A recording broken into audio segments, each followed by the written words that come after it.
Okay, it says that we're here. So, greetings. This is Robert Quebeca, and it's Pride Month, Pride Day in Portland, Maine. And I wanted to take the opportunity to share some of my coming out story. Some of it may be a little difficult to hear, so just be aware of that. So, we'll get right to it. First time I had sex with another guy was when I was 7. It was not planned. He was much older, 14-year-old neighbor boy. I was confused. I was scared, curious, but somehow I knew that what was going on should not be happening. I felt really bad. Um, we got caught. He got in trouble, and they moved away quickly. My parents were loving, and however, they did not have the skill set that prepared them for how to deal with this kind of a situation, right? Who does? In all the well meaning things that they said to me and how they tried to handle it, for whatever reason, I interpreted the situation as if I was the bad person, that I had done something wrong. It took many years to figure out that I was not and had not. Regardless of that situation, I had a strong curiosity for other guys, and by the time I was 17, I was well experienced, and I knew who I loved, I knew who I liked, and I knew what I loved. But I knew I was also being persecuted by it. I had been called all the inappropriate names bullies used to pump themselves up with. How else can a tough guy be tough except by pushing down someone weaker than them? I mean, really, right? But I heard it incessantly: queer, faggot, sissy, pussy, cocksucker, all those words that really lift someone up and make them feel good about themselves. Had I not been overly self conscious and sensitive, I may not have interpreted their words so personally. Except the real truth was, I thought they were right, and I thought they knew my secret, and I thought I was the fraud living the lie of pretending I was a normal young boy. But I knew I was different, and therefore I tolerated the abuse so that the real truth would not come out and then suffer even greater abuses. So I felt that lie of shame deeply. I felt disgust, hate, anger, fear, guilt. I wanted to run and hide. Well, what I really wanted to do was scream and fight and attack, but I was quite scrawny and small compared to them and could not. And it was also many of them against one kid. So I felt defeated. And add to that, being fiercely punished, abused, and humiliated by the nuns in the Catholic school that I had attended and in grade school 1, 2, and 3. So my sense of self esteem was in the tank. It didn't seem like I could do anything right or garner people's approval or validation. So why bother, right? So fortunately, there was something stronger, deeper within me that somehow kept me going one more day, even when I didn't want to, even when I wanted out of this world. Somehow I stayed. To numb the pain, however, I turned to cigarettes, stealing, smoking pot, taking pills, drinking alcohol, all by the time I was 11 years old. I was a late bloomer. I figured if I couldn't beat them, join them. Well, I guess making one bad choice after another out of complete desperation is understandable, or not, but I did. I thought the older drug addict, alcoholic kids would keep me safe. Yeah, right. Another mistake. I, I was usually the patsy. However, all it did was get me hooked on drugs and alcohol and pills and very illicit, illegal behaviors at that ripe young age. I had to bury the pain any way I could. By the time I was 17, I had run away from home twice. It was not so much that I thought I needed to get away from the bullies, from the people who were tormenting me, from my dad, who didn't think I wasn't living the kind of life that he thought I should be living or seemed to understand me. As much as it was that I really thought and believed that everyone would be better off without me in their lives. And I had left a trail of wreckage in my wake. Fortunately, that turned out to be the beginning of the end for me. I burglarized the restaurant that I was working at a few times. I got caught, I got arrested, I got fined, I made restitution and got sober. The reason I did it is because, well, one of the kids that I wanted to do it with, one of the guys, we were the same age, 17, he was really cute. And I thought that, well, gee, if we did this together, he'd become my boyfriend. So I had very odd motives, but there was a pattern there. I thought that if I put myself at risk the way that someone else wanted me to be at risk, that somehow I would win their validation, their trust, their affection, their love. So that was what I thought would work, and it didn't. But I got caught. I got arrested, fined, I made restitution, and I got sober. I was 17 and 4 months old now. Wow. Now that the alcohol and drugs were out of my life, all that was left was to face myself honestly for the first time in a long time. Admitting to others the wrongs that I had done was easy compared to what was to happen next. Coming out as gay to my family and friends. I was sober just over a year. I had some very sincere conversations with some very trusted friends in recovery. And I was found that I wasn't rejected, and I was actually completely accepted and completely not judged. I found real people with real hearts and real lives, people helping people. So I first came out to these friends, and the majority of them didn't care and were like, "You're still Bob Quebeca." So it was great, right? And some of them, however, were shocked and have never spoken to me since.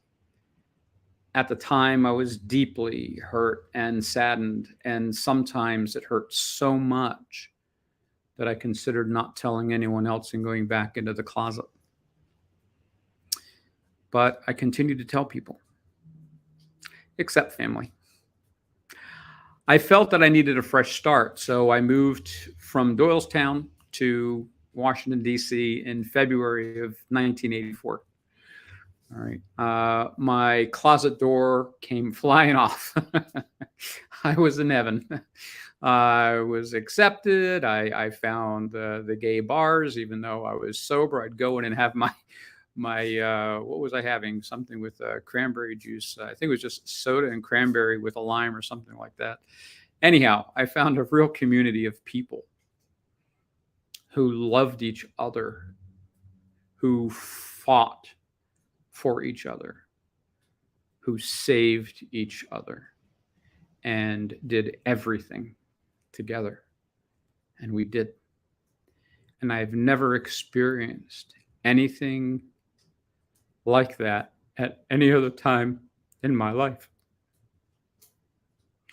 And I really believe that saved me, in so many ways. These amazing people, many of whom are still very dear friends of mine, who I love passionately, and it's mutual, and it's a gift.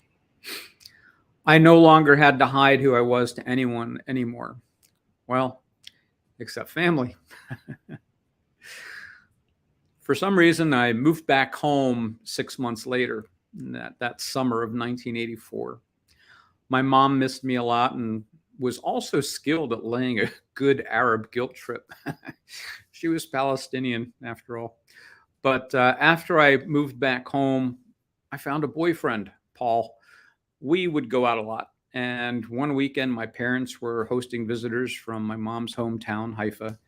And my mom said that she was going to have my younger brother stay in my room in the pull-out bed, right? Allow me to digress just a moment. Since coming out to myself at 17, um, after getting sober, I found that I really liked magazines of a certain nature that featured guys who weren't wearing any clothes and who were enjoying each other. Well, I had developed a small, well thumbed collection of these magazines. And while I was living back at my parents' house, my hiding place for these magazines was under my bed on top of the pull out bed.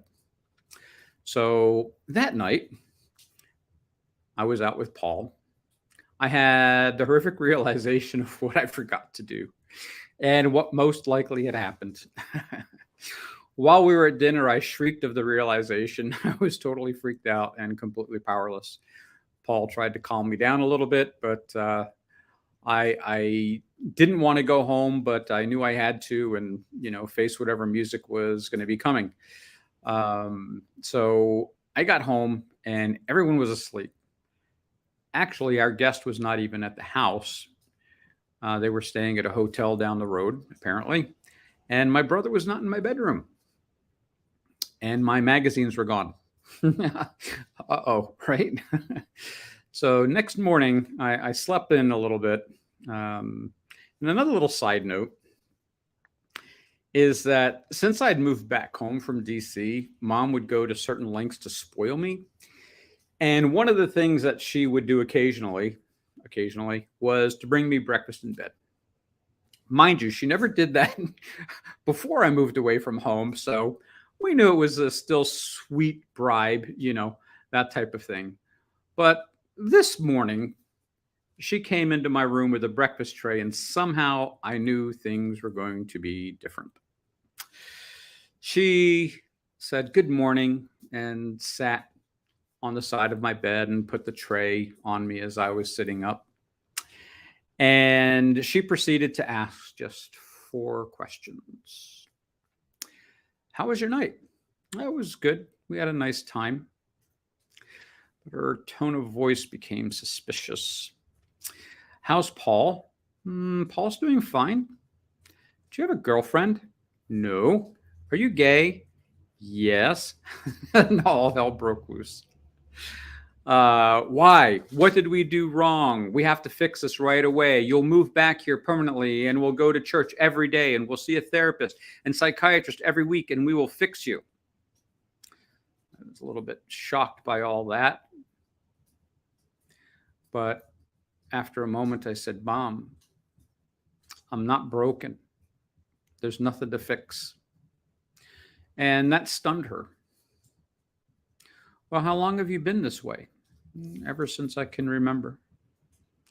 She started to calm down a bit, just a little bit, and things became a little bit more conversational.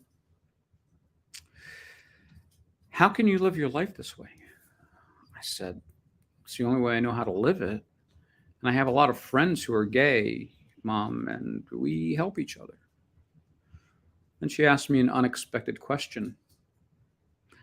"Does it hurt when you have sex?" I had to bust out laughing. I wasn't expecting that question, and I didn't answer it either. But she laughed too. And we sat quiet for a few moments. Then she said something even more unexpected. "You're my son. And the only thing I have ever wanted for you is to be happy. And if this is what makes you happy, then so be it. But I don't like it, but I accept you, and I loved you." And we hugged. We hugged a good hug. And I have to say that at that time, I did not express many tears of emotion very much then, but certainly in my reflections of that time, especially since she's been gone, I certainly have. Being Catholic Palestinian, this was a huge deal. I hope this isn't offending anybody in any way, but if I were living in Haifa when this happened, likely I would have been at least shunned and, um, other possible unfortunate scenarios may have unfolded. But unfortunately, there are many Arab men and women living in their own closet, living a double life for severe fear of severe punishment and abandonment and exclusion. As wonderful a culture as it is in many other ways, it's slow going here to this day. And that lack of freedom and personal choice and personal acceptance deprives many men and women of living the life of joy they truly deserve. But so anyhow, as Mom and I were finishing our conversation, she said, "Your dad is very angry and upset.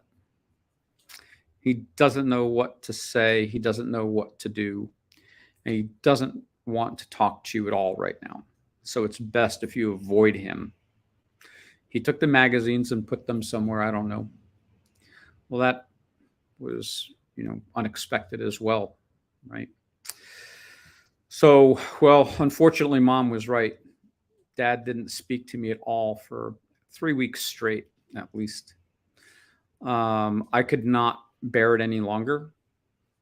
The silent treatment, whatever treatment that was, I just couldn't bear it. So I packed my things and moved back to DC. And I stayed there for the next 10 years. This wonderful, amazing community of men and women.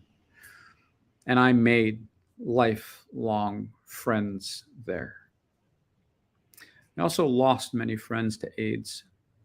Frankly, as promiscuous as I was, it's a miracle I did not. I have lived much of my life both by the rules of society and in obstinate defiance of them. Maybe not the best path, but it's what I did. It's what I thought I needed to do to survive, right?